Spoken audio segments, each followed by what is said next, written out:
మాస్టర్తో మాటామంతి కార్యక్రమానికి స్వాగతం. నేను మీ మాస్టర్ దుర్గా ప్రసాద్. ఈ రోజు మనతో పాటు చలసాని శ్రీనివాస్ గారు ఉన్నారు. సార్ నమస్కారం. సార్ నమస్కారం. చాలా నమస్కారం సార్. సర్వేలన్నీ కూడా కూటమి వైపు చూపిస్తున్నాయి, అన్ని సర్వేలు ఎక్కువ.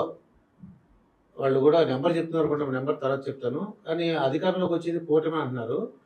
అలా జరిగినట్లయితే జగన్మోహన్ రెడ్డి గారి పరిస్థితి ఎలా ఉండబోతుందండి కూటమి కానీ అధికారంలోకి వస్తే?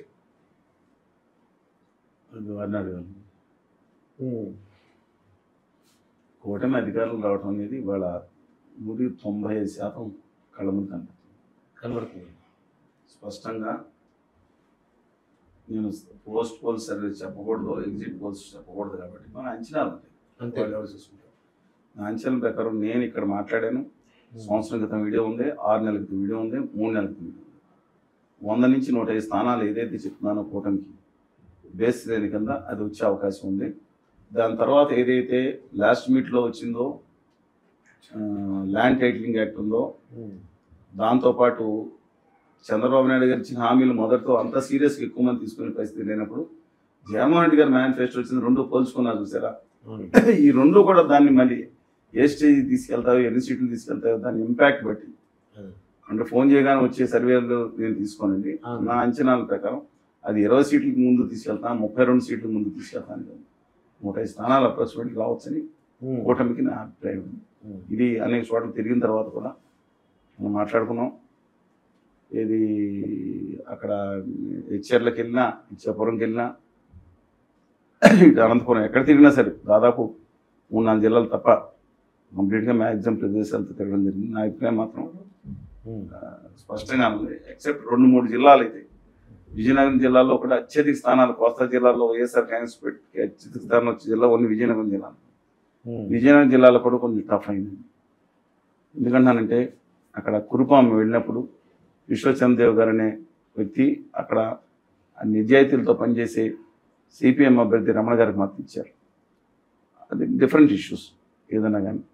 అందువల్ల అక్కడ రాష్ట్ర ప్రభుత్వం చేస్తున్న అన్యాయాల మీద పోరాటం కానీ ఏదైనా అక్కడ కూడా దేశం నెగ్గే అవకాశం కనపడతా ఉంది. బొబ్బిలి టఫ్ ఫైట్ జరిగింది. పెద్ద బేలం దొర గారికి, అంటే శంభం గారికి, అలాగే సుజయ్ కృష్ణంగారావు గారికి అన్నారు. లాస్ట్ మీట్లో కూడా టఫ్. అది విజయనగరంలో ఆఖరిలో కూడా డబ్బులు విజయ్ ఫస్ట్ టైం కోట నుంచి డబ్బులు వచ్చి పెంచారంట. కోట నుంచి వచ్చిందే చంద్రబాబు నాయుడు గారు వచ్చేది తెలియదు. అశోక్ గజపతి గారు అమ్మాయి ఆదిత్య గజపతి గారు బయట పంచారని చెప్తా ఉన్నారు. నిశ్చల గీత గారు ఏదైతే బాగా ఇంపాక్ట్ చూపిస్తారనుకున్నా చూపించలేదని నేను చూశాను, విజయనగరంలో చూశాను.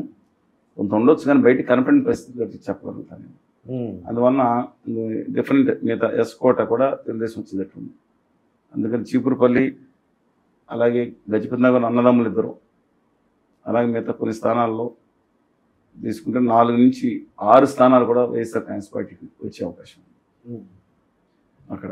అందుకని అప్పటికి మాకు మారలేదని ఒక సీట్ ఏంటుంది. నెల్లూరు జిల్లాలో 60-40 లెక్కన ఉండే పరిస్థితి ఉంది. ఇంకా పెరగవచ్చు ఉంది. Different issue. వేమిరెడ్డి ప్రభాకర్ రెడ్డి గారు, ప్రశాంత్ రెడ్డి గారు మొత్తం డబ్బులు నీళ్ల కన్నా బాగా ధారపోసారని చెప్తున్నారు. ప్రవాహం కన్నా ప్రవాహం ఒక స్ట్రీమ్ వచ్చినట్టు వచ్చిందన్నారు. అందువల్ల అనే కాదు మిగతా ప్రాంతాల్లో కందుకూరు కానీ, అంటే ఉమ్మడి ప్రకాశం జిల్లాలో ఉన్న కాన్స్టిట్యున్సీ మీద కూడా దాని ప్రభావం పడటం, అలాగే నల్లపరెడ్డి ప్రసన్న కుమార్ రెడ్డి గారి మీద వారు పోటీ చేయటం, ప్రశాంత్ రెడ్డి గారు ఆవిడ పేరు ఏదో డిఫేమ్ చేస్తే వీడియో పెట్టారని చెప్పి ఆ కోపం ఏదైనా కానీ, అంటే అల్టిమేట్ తీర్పు ప్రజలిస్తారు. అందువల్ల కోస్తా జిల్లాలో మాత్రం డిఫరెంట్గా లేదండి. ఇంతకుముందు కంటే ఈస్ట్ వెస్ట్ కృష్ణా గుంటూరు మాత్రం వారు వన్ సైడే కనిపెట్టారు. విశాఖపట్నంలో దక్షిణ భాగం నుంచి, అంటే మైదాన ప్రాంతాల నుంచి అప్ టు ఒంగోలులో పాత కర్నూలు జిల్లా ప్రాంతం మినహాయించి మిగతా కూడా వారు వన్ సైడ్. శ్రీనివాస్ గారు, నా డౌట్ ఏంటంటే పథకాలు అందరూ, అంటే ఈస్ట్ గోదావరి, వెస్ట్ గోదావరి అయినా, విశాఖపట్నం అయినా, రాయలసీమ అయినా, చిత్తూరు అయినా, మొత్తానికి ఈ ఒకే పథకాలు కదండి. ఎందువలన ఒక చోటమో తీసుకున్న వాళ్ళము ఓటేయట్లేదు జగన్మోహన్ రెడ్డి గారికి, ఓ చోటమో అంటే ఇంకా ఆయనంటే ఇష్టపడుతున్నారు. ఎందువల్ల అంటారు అలాగా? ఆయనంటే ఇష్టపడుతుంది ప్రజలకి ఒక హీరో వర్షిప్ పట్ల, అలాగే ఒక సింపతి, అలాగే తనకు న్యాయం చేసిన వాళ్ళకి తిరిగి ఏదో మనం చెయ్యాలి అనే ఒక నైతికమైన ఒక రుజు ప్రవర్తన ఇవన్నీ ప్రజల్లో ఉంటాయి. వీటిలన్నింటినీ భావోద్వేగాలు డామినేట్ చేస్తాయి. కుల మతం అలాగే మిగతా అనేకం భావోద్వేగాలు రెచ్చగొడుతుంటారు. ఉప ప్రాంతం తెలంగాణ ఉద్యమం చూశారు, ప్రత్యేక తెలంగాణ ఉద్యమం వేరు, ప్రత్యేక తెలంగాణ. అందువల్ల ఇవన్నీ డామినేట్ చేసినప్పుడు చెప్పలేము. మోడీ గారు 2 సార్లు వచ్చారు. ఇవాళ రాయలసీమలో 20 సీట్లు పడిపోతున్నాయి, కడపలో కూడా 6 సీట్లు నెగ్గుతుంది తెలుగుదేశం అనుకునే పరిస్థితిలో గౌరవ ప్రధానమంత్రి మోడీ గారు వచ్చి తన ఎనలేని సాయం చేశారు జగన్మోహన్ రెడ్డి గారు. 2సారి దెబ్బకి ఫిక్స్ అయిపోయారు. ముస్లిం మైనారిటీస్ సహా అక్కడ మిగతా క్రిస్టియన్ మైనారిటీస్ మిగతా వాళ్ళు కూడా. అలాగే మోడీ ఆంధ్రప్రదేశ్ చేసిన మోడీజీ చేసిన దుర్మార్గం, నయవంచన, నమ్మక ద్రోహం ఇవన్నీ గుర్తుకొచ్చి మోడీ గారు వస్తే ఫస్ట్ గుర్తుకొచ్చేది అదే. తర్వాత చంద్రబాబు నాయుడు దేంట్లో సీనియరు, అవినీతిలో సీనియరు, భ్రష్టాచారంలో సీనియరు, ఏటీఎం వాడుకుందో ఆయన పోలవరాన్ని, ఇవన్నీ మాటలు గుర్తొచ్చాయి. వాళ్ళ క్యాడర్ నమ్మరు, వాళ్ళు తప్పనిసరి అనుకుంటున్నారు కాబట్టి తప్ప జగన్మోహన్ రెడ్డి గారి క్యాడర్లో ఆయన్ని అమ్మితే నమ్మొచ్చు. కానీ ఆయనకైతే బీసీ మైనార్టీలు ఎవరో కూడా ఎస్సీలు కూడా ఎక్కువ మంది మోదీజీ నమ్మరు. అందువల్ల మోదీజీ వచ్చి 2 సార్లు వచ్చి పడిపోతున్న అసలు పొత్తు పెట్టుకుంటేనే కూటమి గ్రాఫ్ పడిపోయింది. మళ్ళీ వచ్చి జగన్మోహన్ రెడ్డి గారు తిట్టడం వల్ల మళ్ళీ జగన్మోహన్ రెడ్డి గారికి అక్కడ ముఖ్యంగా రాయలసీమలో కానీ మిగతా ప్రాంతాల్లో కానీ ఓట్లు పెంచి వెళ్ళారు. ఇది మొత్తానికి ఎన్ని సీట్లు రావచ్చు అంటారు కూటమికి? నేను ఖచ్చితంగా నేనేం మా 100 నుంచి 105 స్థానాలు బేస్ స్థానాలు ఉన్నాయి. అది అది మీరు తుఫాను ఒకసారి చెప్పారండి, తెలంగాణ విషయంలో చెప్పారు. కాంగ్రెస్ కి ఇన్ని సీట్లు వస్తాయని చెప్పారు. కరెక్ట్ గా లోయెస్ట్ 56 సీట్లు ఆ రోజు కాంగ్రెస్ కి లోయెస్ట్. ఓడిపోయిన పార్టీ అనే 56 వస్తాయి. హైదరాబాద్ రంగారెడ్డిలో అయితే 74-70 స్థానాలు వస్తాయి. లేదంటే మధ్యలో రావచ్చు. 64 వచ్చింది ఇష్యూ. అందుకని ఇవాళ ఆంధ్రప్రదేశ్ లో మాత్రం చెప్తున్నానండి, మళ్ళీ ఇంకా తాజా సమాచారం రావాల్సి ఉంది. పోస్ట్ పోల్ రిజల్ట్స్ వస్తాయి. అది నేను చెప్పకపోయినా నా అంచనాలు నేను ఇంకా అవగాహన వచ్చేటప్పటికి నేను చెప్తాను. కానీ బాగా దూసుకెళ్తే అంటే ల్యాండ్ టైటిలింగ్ యాక్ట్ అన్ని జిల్లా కాకపోయినా మేజర్ జిల్లాలో దూసుకెళ్ళిపోయింది. ట్రైబల్ ఏరియాలో కూడా దూసుకెళ్ళిపోయింది. ఫోటో వేయడం వల్ల అనుకుంటున్నాను. ఫోటో వల్ల తర్వాత ఎవరో మిత్రులు అడిగారంట, ఏంటి జగన్మోహన్ రెడ్డి గారు నాకేం తెలుసన్నా, నేను ఏదో ఫోటో వేసుకుంటాను చేసుకోమన్నాను. కానీ ఆ ఫోటో వల్ల మేజర్ ఇంపాక్ట్ చూపించింది ల్యాండ్. కానీ వాళ్ళ ఒక ఐడియాలజికల్ బ్యాంక్రప్సీ వచ్చింది వైఎస్ఆర్ కాంగ్రెస్ లో. ఎవరు మాట్లాడాలో తెలియదు. అధికార ప్రతినిధులు ఏం మాట్లాడి సకల శాఖ మంత్రిగా ఉన్న సజ్జన్ గారే మాట్లాడారు. లేదా అంబటి రాంబాబు గారు ఆయన వస్తారు. సంబరాల రాంబాబుతో పేడిన పాట కూడా వేసుకున్నారు.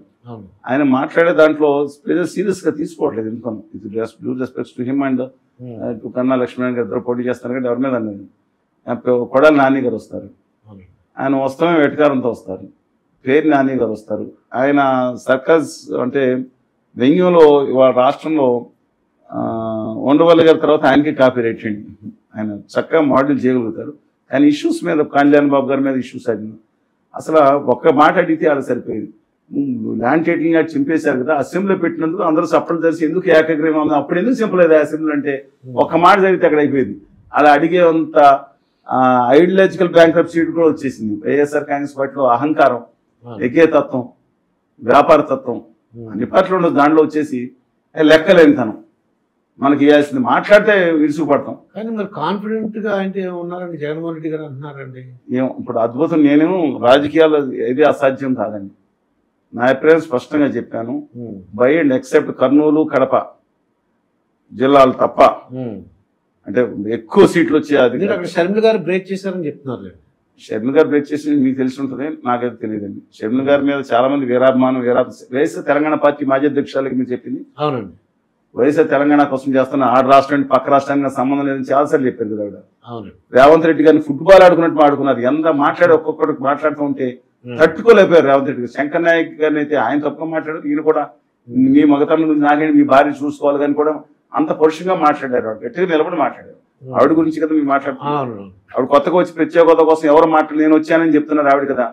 నేను కుయ్యిపోతే లోకం తెల్లారదు అనుకుంటున్నారు. ఆవిడ గురించి కదా మీరు మాట్లాడేది. ఆవిడ ఉద్యమం ఆవిడ చేసుకోమని ప్రత్యేక హోదా ఉద్యమాన్ని నేను చూసుకున్నాను లేదా ఇంకెవరూ లేరని ఆ దిక్కుమాలను మాట్లాడుకుని ఆవిడ ఆస్తులు వాళ్ళ నాన్నగారు సంపాదించిన ఆస్తుల్లో వాటాల గురించి మాట్లాడుకోమనండి. ప్రజాస్వామ్యం గురించి మాట్లాడండి. ఉన్న రాహుల్ గాంధీ గారు కళ్ళలో నిజాయితీ 3 సార్లు ఇప్పుడు ఎక్కడున్నారు నాకు తెలియదు. ఢిల్లీలో సభకు వచ్చినప్పుడు ఆయనతో మాట్లాడడం, ఢిల్లీలో ధర్మవరం అధ్యక్షుడు వచ్చినప్పుడు ఆయనతో మాట్లాడి నేను నిలబడున్నా అన్నారు. వీడియోస్ కూడా ఉన్నాయి చూడండి, నేను మాట్లాడిన వీడియోస్ ఆయనతో. అదే.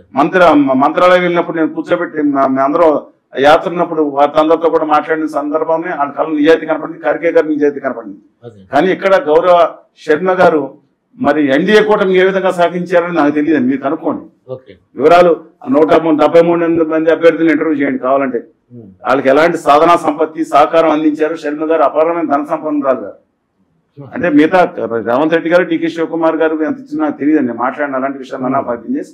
బట్ వాళ్ళతో ఎందుకంటే వాళ్ళ అక్కడ అభ్యర్థులుగా పోటీ చేసిన క్యాండిడేట్ లో ఇండియా కూటమి అభ్యర్థులు పోటీ చేసిన వాళ్ళతో చాలా ఇబ్బందులు పడ్డారు. వాళ్ళ కోసం నేను కొంత నిలబడి ఉన్నాను నేను. అందుకని ఆ అధికారంతో నేను మాట్లాడుతున్నాను. వీళ్ళ మిగతా వాళ్ళతో అధికారం నాకు లేదండి, వారిని అనే అధికారం కూడా లేదు, వారి ఇష్టం వారి రాజకీయం నడిపిస్తారు. అందుకని బాగా డిస్టర్బ్ చేశారనేది కడప జిల్లాలో ఇప్పుడు అఖండ మెజార్టీ నెగ్గుతున్నారు అనుకునేది స్టోరీలు వింటా ఉంటే మీరు ఏంటంటే I don't want buy that type of argument. ఇదండి చల్లసాని శ్రీనివాస్ గారితో జరిగిన ఇంటర్వ్యూ. మరొక ఇంటర్వ్యూతో మీ ముందుంటాను, మీ మాస్టర్ దుర్గా ప్రసాద్.